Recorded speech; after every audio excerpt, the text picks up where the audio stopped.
Alright, in this tutorial I'm going to teach you how to wire an LED. You can use this in your room or your car or wherever. This is the basic setup. I've drawn the circuit, and your three basic components are going to be a battery, a resistor, and an LED.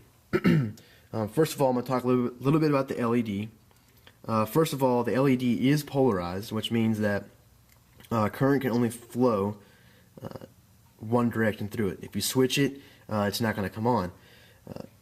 In order to tell which side's positive and which side's negative, you look at the legs. One should be longer than the other. The longer one is going to be your positive leg. So that longer leg is going to be this side right here.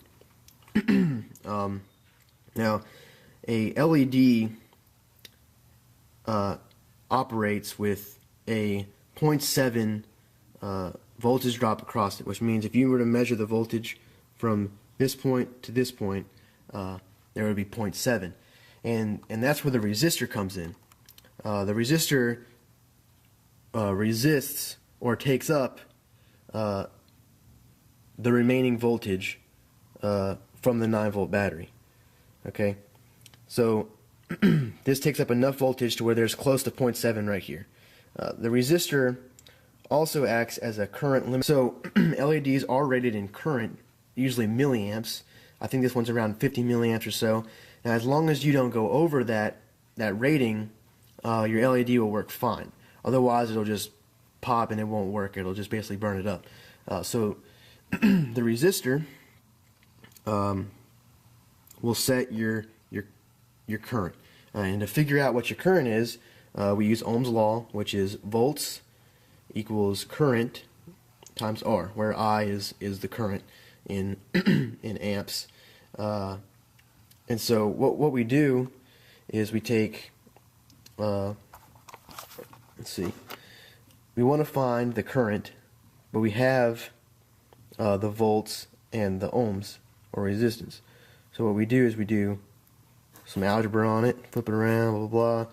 We get voltage divided by resistance is equal to current. Okay, in this case, it's going to be 9 volts over 680 ohms equals that. Alright, so I punched in the calculator, and what we got 13.2 milliamps, which isn't over 50, so we should be good. So now what we're going to do is we're going to wire it all up and see if it works. Okay, now we've got the battery hooked up. The red wire is the positive wire, and it's going to go to the resistor. Okay, and then the green wire, which is the negative wire, is going to go to the negative leg on the LED. And then so when we connect the two right here, we should get, there it goes. Turn that off.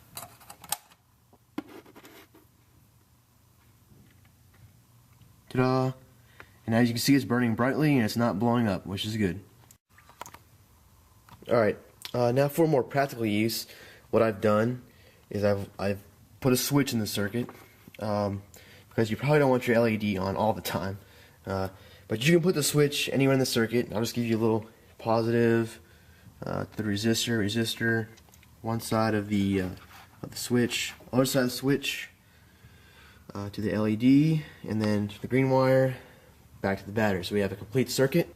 When I flip the switch, there it goes. It goes on, off,